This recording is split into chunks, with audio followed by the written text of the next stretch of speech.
Although The Big Bang Theory was a massive success throughout its run, the show's formula is tough to replicate thanks to one major cultural shift since its debut. The Big Bang Theory's finale was watched by a whopping 18.52 million people, solidifying the show's status as an all-time great hangout show in terms of its audience.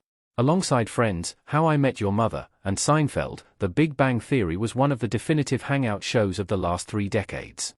That said, The Big Bang Theory's divisive penny pregnancy twist proves its ending wasn't perfect, and the show's finale had its fair share of detractors. While many episodes of The Big Bang Theory are considered masterpieces by fans online, plenty of the show's outings have also been hit with criticism since their release. The Big Bang Theory has been accused of relying on stereotypes, of excusing the misogynistic attitudes of its main characters, and of failing to prioritize their growth throughout the show. The Big Bang Theory put nerds at the center of its storytelling. The sitcom was one of the first to center nerdy main characters.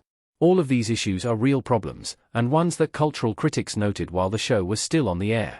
One Entertainment Weekly article from 2012 questioned the show's use of homophobic stereotypes when mocking the very much heterosexual Raj, and this issue came back to a larger problem that makes the show's success tough to replicate years later.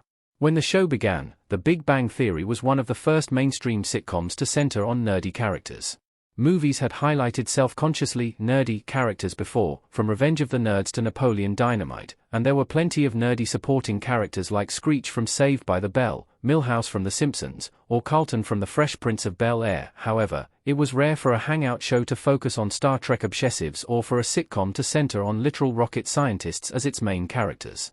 Typically, shows like Friends and Seinfeld focused on making their heroes relatable, and nerdy pursuits weren't seen as universally relatable character attributes until the late 2000s at the earliest.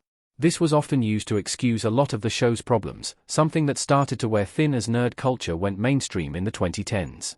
Early on, the idea that Howard would be a creep towards women or Leonard wouldn't recognize the toxic extent of his self-pitying was believable since these characters had very little romantic experience with women. However, as the show continued, heroic nerds became more visible in mainstream popular culture, and Leonard's The Big Bang Theory character arc remained stagnant. It was clear the series was out of step with a changing cultural landscape. Ironically, The Big Bang Theory helped make itself redundant. Nerd culture was on the rise when The Big Bang Theory started. The show's depictions of nerdy pursuits are already outdated. When The Big Bang Theory began, a sitcom character who knew the names of more than 2 or 3 superheroes was guaranteed to be viewed as a nerd. As such, it was a fun novelty to see sitcom characters discuss obscure Star Wars lore in 2007, at a time when even enjoying the biggest movie franchises ever was considered a niche interest. However, as the show's run continued, a funny thing happened.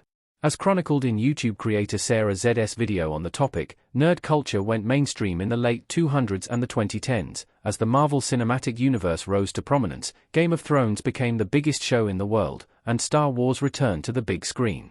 All of a sudden, debates over who can wield Thor's hammer hardly seemed unique to comic book superfans when the MCU was the biggest franchise in cinema history. In many ways, this change was a good thing for the show. The Big Bang Theory's upcoming spin-off, Stuart Fails to Save the Universe, couldn't exist in a world without mainstream nerd culture. The show follows its titular comic book store owner, Stuart, through the multiverse as he visits different versions of the sitcom universe's reality. The fact that the preceding sentence makes any sense to the average reader is a testament to the reality that nerd culture is popular culture now, as multiverse have become a mainstream movie staple. Timing is a major element that helped The Big Bang Theory to be the massive success that it became. Many subsequent sitcoms were steeped in nerd culture. However, the rise of nerd culture had its drawbacks for The Big Bang Theory. The premise of centering a series on a group of nerds is no longer as original as it once was, thanks to hits like Community, Mythic Quest, Silicon Valley, and The League. Furthermore, The Big Bang Theory's treatment of its central nerds now seems comically outdated at times. In an era when every new release from Marvel or DC is treated as a major cultural moment in the mainstream, the show mocking its main characters for being deeply invested in these franchises is bizarrely out of step. While Stuart Fails to Save the Universe may address this, The Big Bang Theory's uncritical attitudes toward its heroes also haven't aged well. The group's misogynistic comments were always portrayed as embarrassing but ultimately harmless, something that has been thoroughly disproven by the countless controversies involving misogyny in geek culture. More than anything else, though, what geek culture's ascent to mainstream popularity did was change The Big Bang Theory's premise after the show's release. When the series began, it was about a group of socially maladroit oddballs attempting to find love despite their obsessive interests. However, as the Big Bang Theory continued, the group's interests became viewed as ordinary hobbies, their taste in books and comics came to define the world of TV and movies, and even their interest in scientific pursuits became an increasingly mainstream phenomenon. By the end of the Big Bang Theory, these professionally and romantically successful characters no longer seemed all that nerdy. The things that made the Big Bang Theory's heroes social outcasts when the show began were used to earn the characters' sympathy as well as to garner laughs from an audience unfamiliar with their tastes. However, by the time young Sheldon switched to Sheldon's family instead of his friends, it was because the Big Bang Theory's nerds no longer boasted much novelty value.